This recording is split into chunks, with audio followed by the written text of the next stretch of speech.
Araw sa Gemini na may ascendant sa Virgo.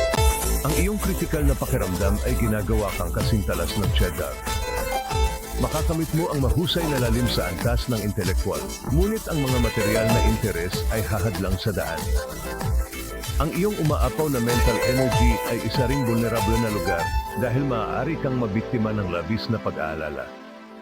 Ano ang mga makahalagang tanong sa iyong buhay? Mahigit 1 taon na kami ng boyfriend ko. Nakikita mo ba ito na humahantong sa kasal? Mayroon akong 2 alok sa trabaho. Kailangan ko ng payo kung alin ang pipiliin. Pagod na akong mag-isa. Gusto kong malaman kung ang pag-ibig ay darating sa akin sa lalong madaling panahon. Kaya't kung mayroon kang mga tanong tungkol sa isang problema o kailangan ng gabay, makipag-usap sa isa sa aming tumpak at may karanasang psychic. Makipag-usap sa Absolutely Psychic. Tumawag sa 1 tandang bawas 800 tandang bawas 400 at 78 tandang bawas 8,787 o bisitahin ang absolutelypsychic.com.